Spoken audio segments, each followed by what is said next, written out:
So the answer is twerking.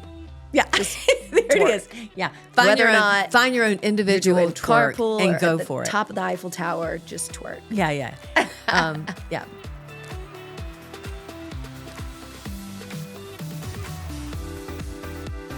Hey, baby. Hi. Hot stuff. Yeah, I wish. I'm cold. It's cold today.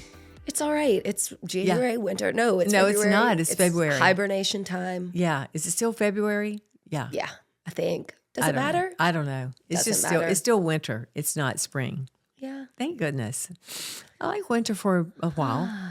It's nice hit, and then I like to move on. Mm-hmm. I'm glad we have 4-ish seasons in this neck of the woods. Me too. They're fun. What's your favorite? Fall.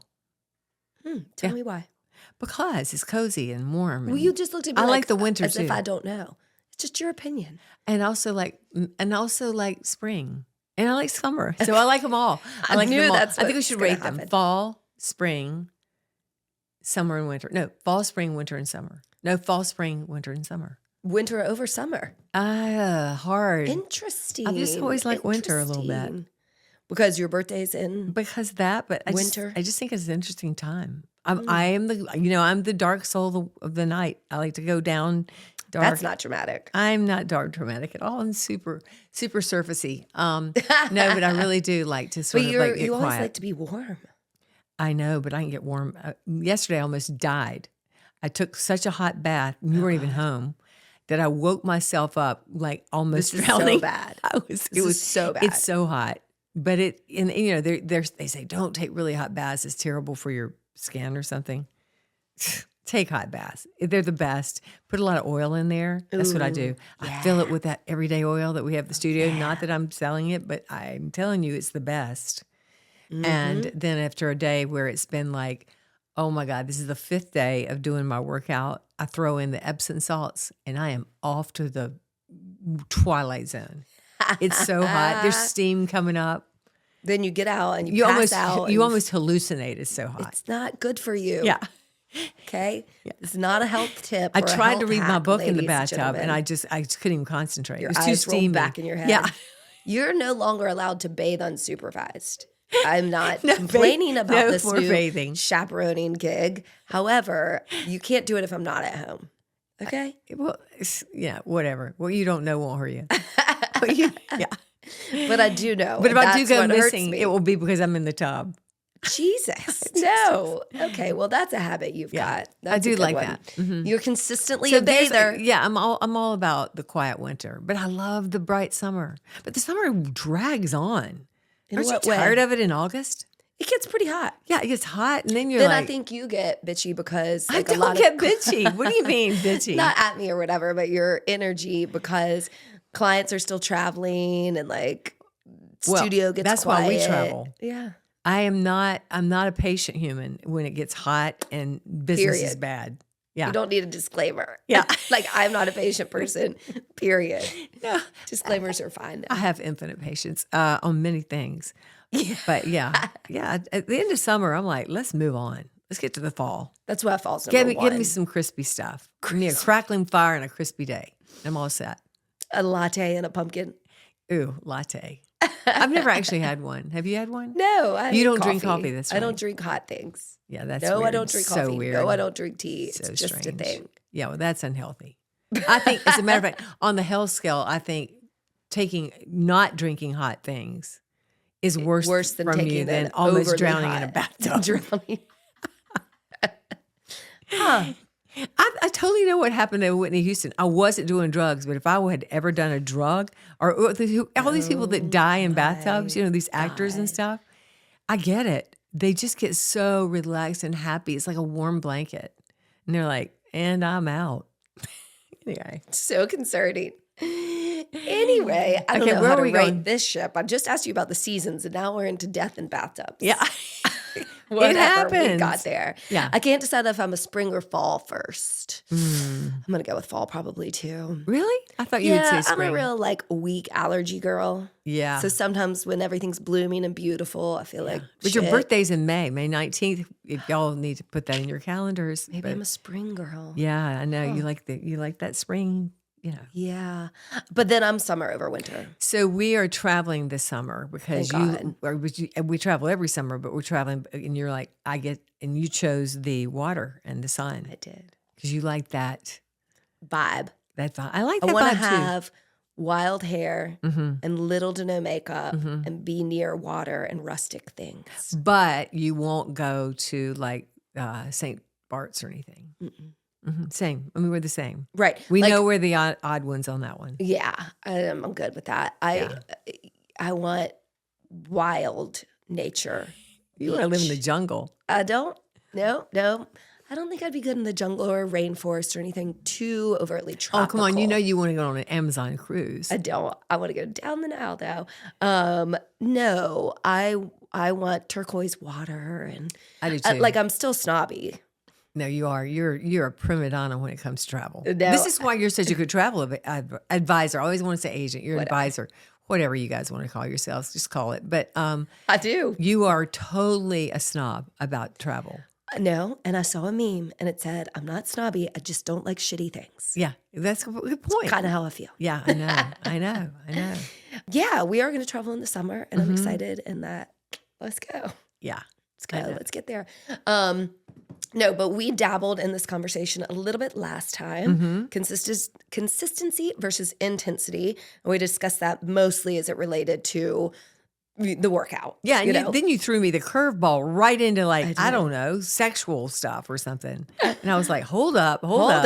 So we're going to dive deeper into consistency versus intensity when it comes to relationships. Okay. And relationships over time, because I look at that as kind of a balanced, round, spherical world of what relationships are and how we handle them. Yes. So consistency over intensity. If you have one, okay, I'm just going to say a little moment of just the only thing that comes to my mind is this.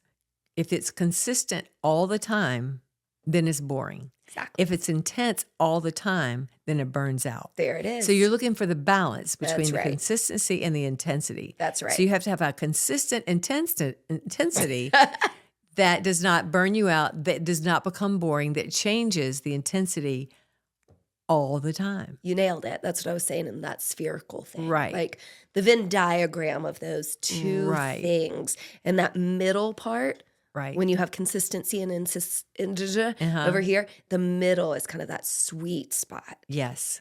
Right? Yes. And so we can explore where we're consistent and where we're intense. Yeah.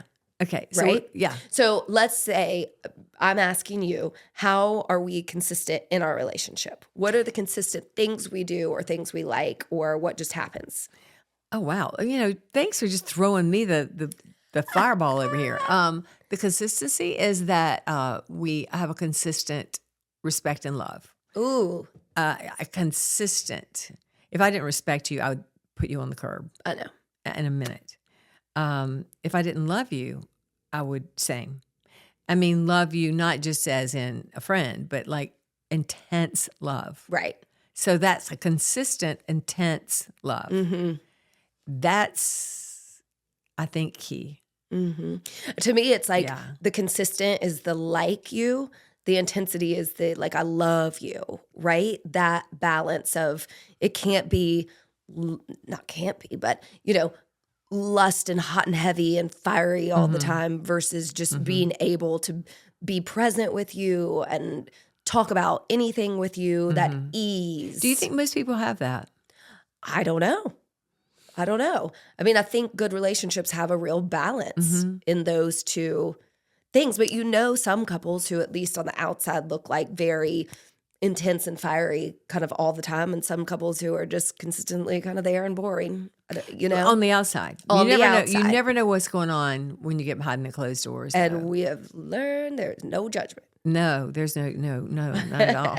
Not at all. Yeah.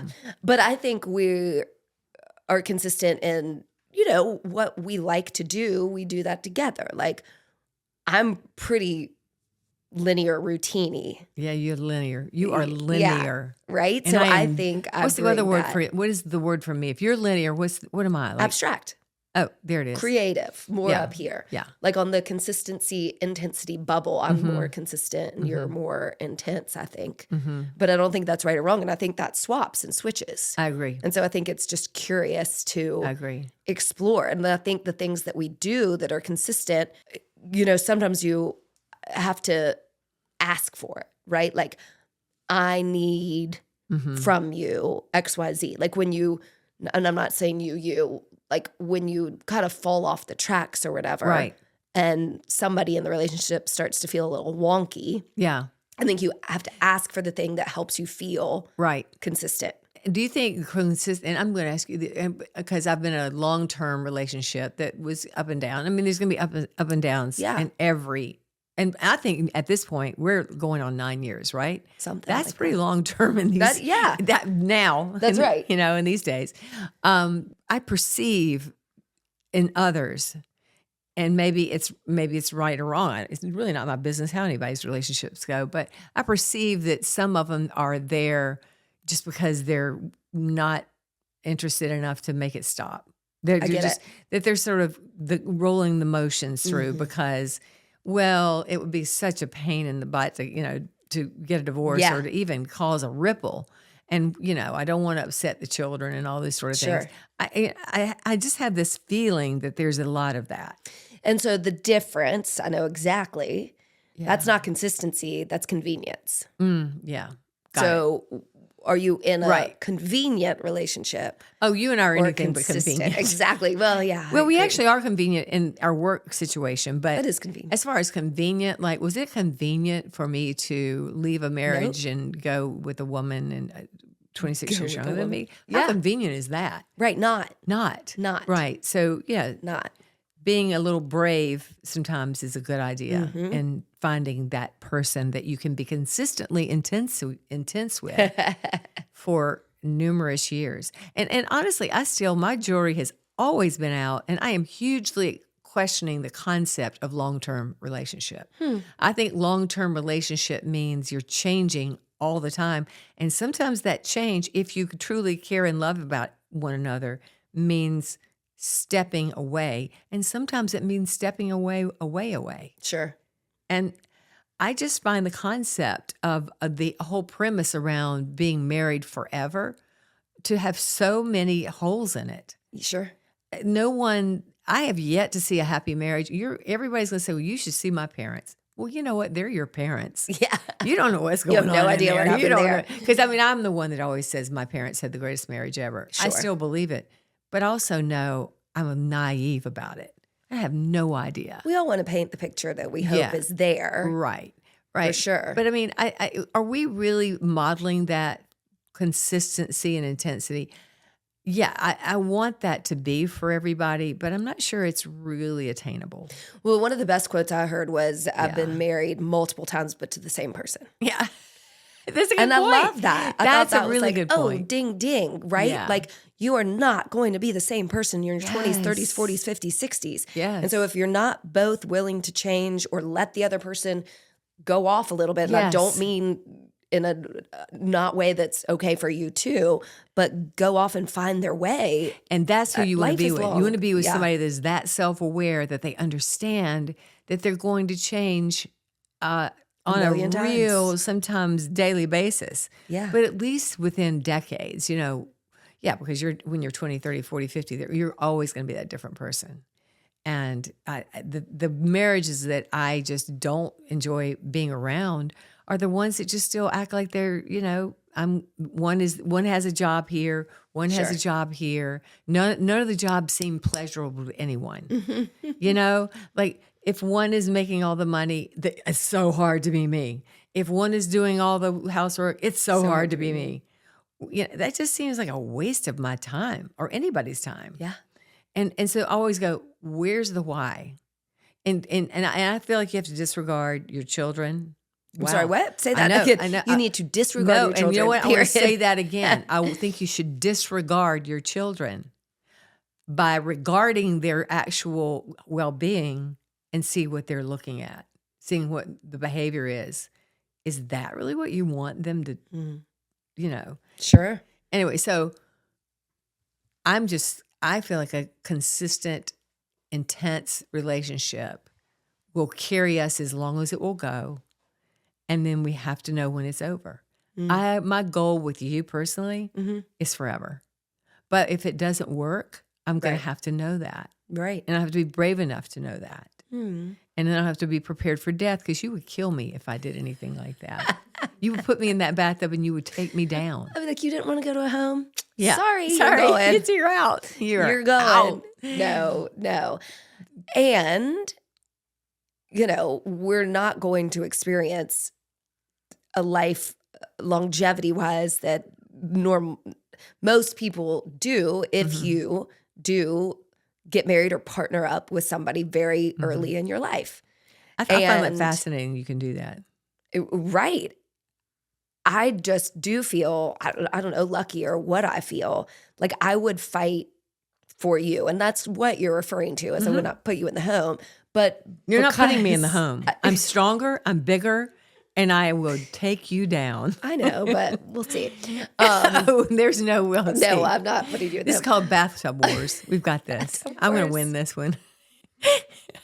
Go ahead. Yeah, what were you saying? I don't know what I was saying. I love you so much that, I know. God. No, that I can't imagine not fighting for you, with you, together. And I think if one person is fighting for a relationship and the other person's not, then that's bad. Yeah. And so if both people don't want, at the end of the day, to be together, that's sad. I think, again, back to my contract. I would like to see a first-year contract for every marriage. You got a 1-year go. And, if the end of that first year, I really think it's a practical idea. It doesn't seem like a great idea. You don't have to go through the divorce attorneys. You sign off, you're out.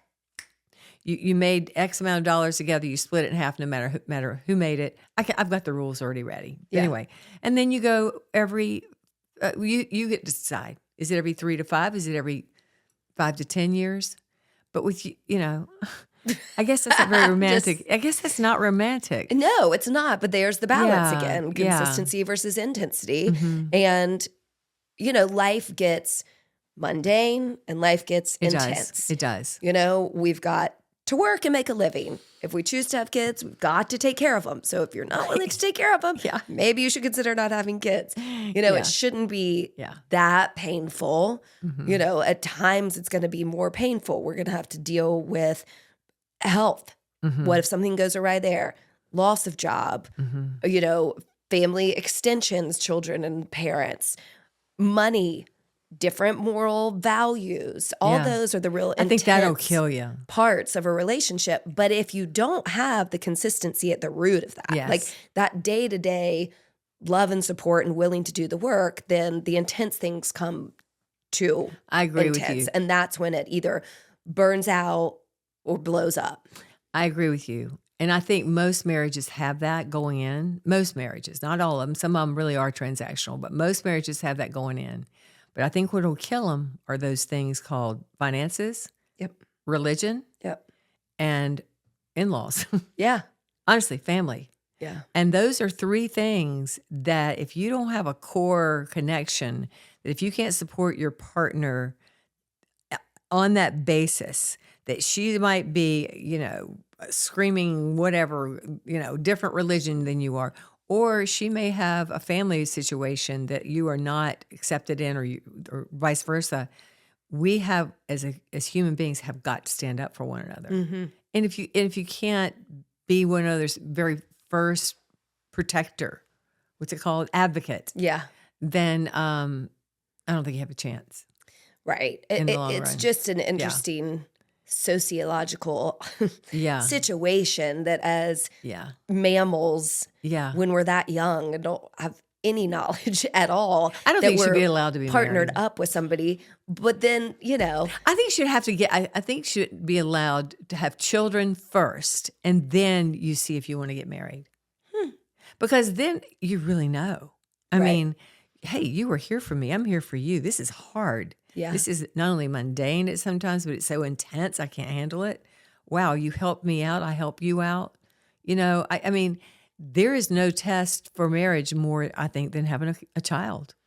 Right. And I Really. don't think it's fair as a divorced mother of children that I've raised through it, still in the house, Yeah. that would be an okay goal. Like, it's not easy to have two parents who both want you all the time and to split that and to live that life. Unless they grew up that way. What if they grew I up? still wager that, you've got to be able to make the most of it and find the bright side. And for me, that's, parents who aren't meant to be together and don't lift each other up, don't need to be together because that creates more tension than being separate. But I would wager that most children in a psychological study from divorce, like it's not as Well, no, I'm not saying cheerio. divorce. I'm thinking about the only people I ever see do the thing I think you should do are people that are movie stars or like they stay they together. get pregnant, they have a but they couple don't babies, get and then they get institutionally married. No, then they get married. I see that. You see people that are already had children and then they get married. Well, I like that. I think that's a great way to do it. but are you erring on the side? Are you like betting on the side that they're gonna get married or that they're I'm not? hoping. I know if it's a true respectful love and a partnership and a sharing and intensity there, they're gonna want to get married because of whatever reason they have. Maybe the reason is their kids, but maybe the reason is that they really believe in committing to one another for as long as possible. Well, why can't that be done before children so that by the time they come It can. I love that we're having this argument because we're never going to have children together. and we're never going to get married, so it's fine. Well, we might get married. I'm not saying we're not going to get married. No, I mean, I'm just you have an saying. institutional, allergy to I have an aversion. an aversion. You don't need an EpiPen, but you might I don't develop I might need an allergic EpiPen reaction to one. Yeah. I mean, I just don't see them I don't working. think Hollywood relationships are the like- gold standard Yeah. of what we should be doing. Right. I think we're aware that there's some challenges that come with an institution that requires you to get married at a young age when our bodies are ripe to healthfully produce children. And it's just a conundrum, I think. And so, bottom line, if you have that balance of consistency and intensity, this should be a great starting point. Let's go back to our original point. Well, let's take kids out of this because you know my whole theory about the village do. and forget the kids. Utopia. The kids are. Let's go back to the relationship. Yeah, the consistency and the intensity. Just no matter if you got kids or not kids, to find that balance. You're never going to find a balance. I mean, basically, it's always going to be a give and take on that balance.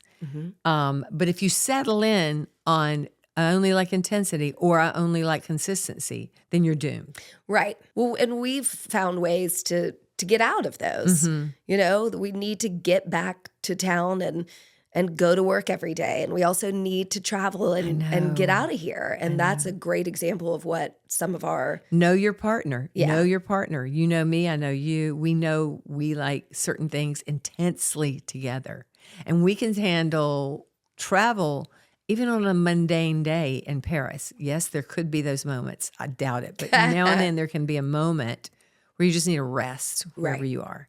Right. And have a partner that understands that the intensity and the consistency and just the beauty of having someone that you can travel or that's what we do. Right. We have a need for speed, for getting out of here, and coming back.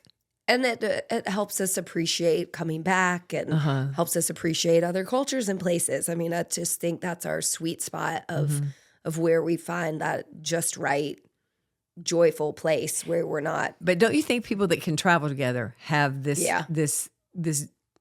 duality that we started talking about? Totally. And how, okay, so we're not going to be able to give anybody the how-to when they're 20 years old and their hormones are raging and all they want to do is have sex in the corner, no matter where they are. And maybe it's not just in the corner. They just want to have sex. You're just, what was the movie we were watching the other day? They're running from somebody. She goes, just have sex with me. It's so good. What? It's one of them nominated for Best Movie. It's the one with Leonardo DiCaprio. One Battle After Another. One Battle After Another. That went on too long too. Yeah, that one was long, but it was good at the beginning. She's pretty sexy, and she just wants to have sex all the time. I mean, anyway. She should. That body is. Yeah, rocking. Tiana Taylor. Holy moly. I know. You just said, like, what'd you say? Like, I don't have any tips or tricks, but I think we do. I think we do. And I think it's really simple. It's about getting there. So for couples in the convenience land, which there's a lot of that. The coasting land or the resentful land. There's a lot of lands you can live in Candy Land. True. Yes, that's true. And if you're not having fun, yeah, things can take a tumble. So what are the things that a couple can do when they need a little pop? If they want to stay together. Yeah. Right. Okay. And I think most of them do, because most people, not everybody, I will say, most people got married because they intensely loved each other. Most people. And if that's true, they're like, I really want that back. Sure. And so what do you do? Well, first of all, you have to recognize it. And second of all, you have to find courage. And your courage has got to be to state it. And I think the mistake I made in my older marriage, or lots of people do, is they go to the person and go, I want this. I want us to be better. And that puts that person on defensive. Right. Says, well, I give you this, I give you that. And so instead of that, just say something to the event, like, I'm having a hard time, has nothing to do with you personally. I miss us, or something. Yeah. I miss how I felt before, or something. And maybe opening that conversation without putting that other person on defensive. And then when that conversation can't be opened without the defensiveness is when you call in the professionals. Right. And because I was going to say, even that second example you gave, I was kind of like, ooh, yeah, I miss the old us or whatever. I think that would get defensive too. So just saying, even if you start even before therapy or a professional, you've got to de-escalate. We talked about de-escalation in another podcast, but I think you have to make sure you're not approaching somebody when they're escalated, and right? So like how do right you when do they that? walk in the door, right when the kids are around, and you say, I'd like to carve out some time. And if that's 10 minutes to just talk, then that's a start. If we can go on a walk, if we can go to dinner, and then say, you know, how you're feeling and what you need. I would also say, do something that you're moving.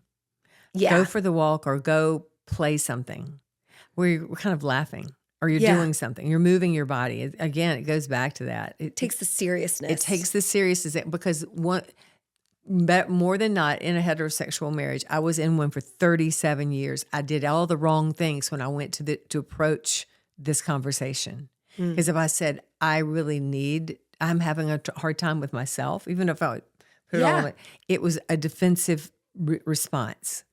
But if we could find ourselves on the same team, literally laughing, or just like doing the same thing, laughing or talking, or not even laughing, or just having the same experience, and then having moments where we could connect. I mean, some of our best connection, I've said this on a podcast before, was walking away from a therapy office and going, that guy was so full of crap, and bursting out laughing. And this is after we've just been, throwing darts at each other. Sure. So I don't know the answer. I don't know. I know. It's really hard. And you do, men and women are so different. And I get why. I don't know how we do it. I don't. And I get why men generally, stereotypically, but, naturally, genetically want to protect, help fix it. But it's also not their fault. They're socialized. They're socialized to be that way. That's exactly right. They're socialized. And this comes from you people that are having boys. Socialize your kids, boys, to share their feelings. They're supposed to go out and play ball and sit in front of a TV or a screen with their friends and yuck it up. And girls are supposed to go in and, talk about what's going on in situations. How are you going to get those two people together in the same relationship and try to sit down and have a conversation when he's like, I don't know. I gave you what I was supposed to. I mean, you seem to be happy. Why aren't you happy? Look, you got some nice shoes. Whatever. I know. And I am over generalizing men and women in this point. I know that. But the socialization is strong. And so if we can literally, even in our schools or somewhere, if we can't do it at home, start having real conversation, sharing the feelings. I mean, I remember when I had to have Aubrey spend a year with us, my granddaughter spend the year with us, they had a thing at her school where every morning they had to write, they had either a list of feelings or some days they had to write their feeling before they could walk in the door. Oh, I love that. Before they could sit at their desk. What is your feeling today on this? Or maybe you had to say, and maybe you had a combination of things. And then they, as a group, would look at it and listen. And it's amazing. And talk about it. Wow. I mean, nobody ever, what a great idea. Well, we lose that as adults with the responsibilities that we have. Yeah. And it is more Maybe we simple. should do that. Put that on the wall of your kitchen. I'm feeling angry. I'm feeling sad. I'm feeling like I need to buy a gun, you know? I feel like this bottle of wine's going to be cracked over your head soon. Yeah. And that's number 2 is that we let it go too far. Yeah. No, I was always a bad example of that, holding on to things or not feeling heard and then letting that build up and then feeling resentful. And that's not somebody else's fault. Mm-hmm. That's me. So until we could go into these relationships with the real us. That's right. Working on ourselves first. You can't marry, you got to marry yourself first. You've got to be married to yourself. And, you know, nobody gets to put baby in the corner. Right. You know, have that respect for yourself so that you start that relationship out. Mm-hmm. But if you find yourself in that position, we are both 2 women from divorce. And I know what I would say not to do. But if I really wanted to fight for this relationship, I would fight. Yep. I would, if I have to fight, I would open the fight up. Yeah. Unless it's going to be a physical fight, and then you don't want to do that. Definitely don't do that. But I mean, honestly, harsh words sometimes are better than no words. Interesting. Even though you can't take them back. I've had them, but in my ex-marriage, I had breakthroughs there. Interesting. The reason I was married for 37 years is because we had harsh breakthrough words. That was our dynamic. And that would crush me. Exactly. Right? Like that can't be our dynamic. No. I would not be able to let that go. I think that's not holding a grudge. That's just certain things would pierce me so deeply that that would chip away at whatever the respect is. So that's not what our respect is built on. And that's interesting. It's interesting too, because, you know, obviously we're not therapists because we have no idea. We're asking the same questions we're asking you guys. Clearly. And so we don't have answers, but the answers are always honesty. Yeah. They're always bravery and they're always courage. Mm-hmm. And they start with love. Mm-hmm. If you come, honestly, and I learned this even when I wish I'd learned it earlier, but like when I speak or something, I try to speak from a place of love and smiling. Yeah. But I can't smile fakely. I just can't. And so if I'm smiling, I'm actually going to find that place of love. Not that when you're angry, you're going to find the smile, but when you're angry and you're so deeply hurt, if you can find that place of love, and then even if the words come wrong, because the words will almost always come wrong when you're coming from the depths of your feelings, because words they come in jumbled because they're not, it's hard to put words on feelings. Yeah, yeah. But, and if you can have even a bad response, let it sit for a while. Because when I would cry or something to my ex-husband and he would be offended that I thought he was horrible or something. Sure. He would come back later and when we had an actual fun moment with a little bit of, you don't really think that, right? And that's why the movement that you mentioned is so important. Like, let's move this along, right? Like sitting, and just dong, dong, dong, back and forth. Right. Not often is going to go really well. No. So sometimes walking where you're actually not face to face. They always say this for moms of boys, and I've paid attention to like talk to your child in the car where your eyes are forward and their eyes are forward instead of that. That's a good point. I'm staring at you kind of thing. Go. I don't know, play golf, bowling, take an exercise class together, get those endorphins and pheromones going again. And then, okay, y'all, we're going to be rich. In this conversation, I just created a product. What? It's Liz and Lee's love plan. And it Wow. is like She a gave me part of it. I workbook. get half of this money, by the way. She just said my name in it. Keep And going. I was looking at Kristen. Yeah, okay. It's like the workbook with the Venn diagrams, and you sit down with the consistency side and the intensity side. Yes. And you actually it's a workshop you do with your partner. Wow. Oh my God. Did y'all You know we were going to do a decide- workshop called the Liz and Lee plan? Liz and Lee love plan. Oh, Liz and Lee It is love plan. trademarked, and It's no one else trademarked. gets it. Okay. And so you have to write in this side with the intensity, all the things that you do, like for us, travel or a date night or whatever. Right. And then on this side, the consistency, like putting your hand on the small of my back every day, those kinds of It's things. true. You really like that. And I would have never known that had you not told me Yeah, that. like thanking you when you do the laundry. Right. Like those things for each Yeah. person that make this middle And part. maybe we do like a system of like rating, Yeah. like a daily rate sheet. Something. She's got an idea here. We've got y'all. Okay, We've got well you. then we will experiment with me and you. Perfect. Okay, this is gonna be fun This is and going to easy. be great. The Liz and Lee love plan. Liz and Lee love plan. And for extra money, you can get the Liz and Lee love sauce at a discount. Oh my of God, 25%. remember that? Yes. I used to make that a lot.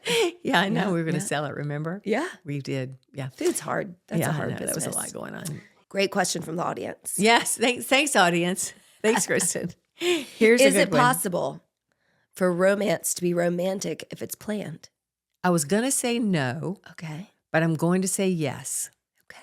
Tell me more. Because when you planned to take me to dinner on my birthday at that beautiful place in Paris, it was a plan. Mm-hmm. And it was very romantic. Yeah. And you planned it. That's, I would say more than not, that's not the case. More than not, it's got to be spontaneous. Okay. But if you understand that your partner has your well-being really in their heart, Mm-hmm. there is something so deeply touching about that even if it goes awry, it's fun. Right. Like a grand gesture. Yeah. I mean, that's really It like, is. whoa. But And it doesn't always go right. But I want to say, if you come in with, I'm taking you to this fabulous dinner, and my expectation is that you be very gracious and happy about it. And if you let me down on that, then I'll be disappointed. That is not going Like, to work. I'm taking you to Jules Verne Paris, and then we're going to have sex all night. Yeah. That kind of thing. Like, Yeah. transactional. Never, ever, ever use sex in that. No. As a matter of fact, drop sex out of any of these plans. If sex happens, if you plan sex, I've never had good planned sex, ever. Well, maybe. Anyway, but not okay. Okay, maybe, but more than not. I mean, if you got, it's I know what you mean. yeah. But if you Keep that is like putting a stipulation on, I'll take Yeah. you to dinner to this fine restaurant, but I do expect sex afterwards. That's not even fun. Ugh, I don't It's want like it. creating space for things to be romantic and life to go with. Like putting yourself in an environment that Right. is conducive to romance is very nice. But forcing it or having expectations about Right. it or not being okay if it doesn't go quite as planned, like that's not going to be romantic. We are not therapists. We're so far from therapists. You all can already tell that. But I will remember one of my therapists. Well, I know that my ex-husband and I went to no less than 3, possibly 5 therapists. One of them gave us a great homework assignment. Okay. We had to go out, but we could only touch hands the whole night. Yeah. Like the whole night. And that was my favorite one. Puts a little like tension in the air. And because that was off the plate. Sex was off the plate. Because more than not, one of us wanted to have sex, one of us didn't. That Sure. was just the way it was.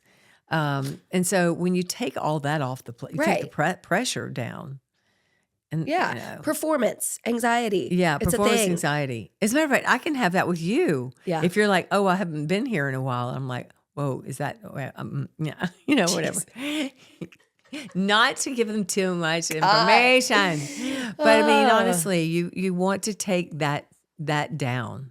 Well, it's like everything else we fucking talk about. Like there is space for grand gesture, and that is romantic. There is space for daily romantic gestures that are small, and both go a really long way. Right. And if you're never doing one or the other, then I think the gesture of consistency of, for instance, you like that I do the laundry, the consistency of you liking to cook and me liking that. Sure. Those are consistent things that I think can make or break a relationship. Yeah. And then the intensity is the spontaneity of the flares that happen. But there's got to be something consistent that makes your heart sing. And your heart doesn't sing with humdrum, but sometimes it does. Who's singing in your heart right now? Is Right? it Rihanna? My heart, no, my heart literally sings Bad when I Bunny? smell Bad Bunny is singing. I can't wait to. Well, it's already after Yeah. Who knows what's going to happen in the Super Bowl? This will be way We don't. after the Super Yeah. Bowl. But anyway, yeah. I mean, when my heart singing feels like a really glowy feeling all over, and I have that feeling every time I walk in. And I smell you cooking. I thought you were just going to say see you. No, well, Period. that too. No, I know. Yeah. I mean, yeah, Thanks, when I see good. you, it Yeah, I'll does. keep But I cooking. mean, it's I know. again, I know. it's that love language thing. Yeah.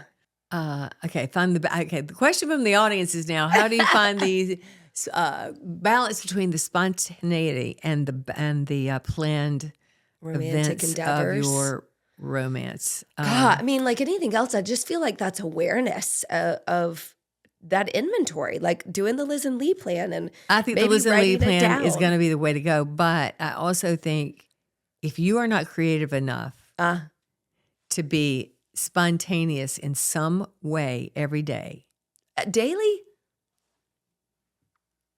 Okay. maybe. Okay. I mean, I can't even tell you when I'm doing or. I know. I'm like, But what's I feel your like daily you've got to spontaneity? keep your. It's just like my theory of raising children is keep them a little off balance. My theory of a great relationship is keep it just a little bit off a balance. little bit of crazy, not a dash. maybe a dash. dash of Just a crazy. dash of crazy. Yeah. It's not the worst thing. If you're coming from a loving time, you know, it's kind of good. You don't want your kids to always know how you're going to react Like I'm to going to something. do on the plan. Yeah. Then I'm going to have a cinnamon shaker. It says just a dash of A crazy. dash. A dash of like crazy. I put in my coffee, a little dash every morning. Yeah, where of you're like, cinnamon. Oh, Wow, that Okay. was right. Yeah. I'm on my toes. yeah. This is good. We're gonna get the diagram up, and we're gonna. Okay. Up and running. If Like you at order the- today for the small price of $19.99, you could get that discount at a monthly. Yeah, we can do this. It'll be just like my big ass calendar. One big your ball. big ass plan. Yeah. Yeah. Your love plan. Your Liz and Lee love plan. We got it. Okay, I got it. Okay, that's good. I'm so glad we've delved into I know. and gotten to really the heart of it, but no answers. No answers. I feel like it's full of answers, and I'm It going to is be full of answers. really romantically gesturing a lot for the rest of the day and the week. and the You know, month. one of my favorite things you do is twerk. No, she did. I can't even do it. No, Kristen's not. You like when I You dance just get up and dance we could be around. like having a discussion about business. We could be a discussion about like, when is it going to snow? When is this rain going to happen? And you just get up and twerk. And I'm like, there's your dash right there. My little dash of crazy. I don't even know why you do it, but I do know why you do It just You like to- you when the like to spirit do moves it. you. Yeah. And I mean, I think just moving about is dancing is Mm-hmm. probably better than twerking. Like I can't twerk. You twerk. But I'm glad you like my twerking. You do. So the answer is twerking. Yeah, there it is. Yeah, Whether or not find your own You're individual doing twerk carpool and or go at the for it. top of the Eiffel Tower, just twerk. Yeah. But basically, keep your heart open, listen to your partner, and Love that. and don't have high expectations. Yeah. Keep your expectations low. Keep them low. Your heart will sing at anything. At that That's point, true. That's the moral. Okay. Okay. I'm not. Okay. Wow. I'm so glad we could clear all this up for y'all. But mostly love each other. Very much. And mean it. Mean it. And if you do, lots of things smooth out that you Yeah. didn't expect to smooth out. Exactly. Because you know love when you know it. And if you've got a partner that doesn't love you as much, might not work. Way to bring it home. It might not work. Disregard your children and be a little crazy and know divorce is always a fucking option. Bye. So glad we could be helpful with you. And on the Put final this note, on repeat. and on- Just send this to your partner. and on the final note, just be powerful. Mic drop. Okay, that's it. Love you. Love you too. Thanks for listening to us today, wherever you get your podcasts. And remember, you can now find our podcast on YouTube. Yeah. If you liked it, please share, rate, and review. We love 5 stars. And we hope you'll work out with us online or in studio at HilliardStudioMethod.com.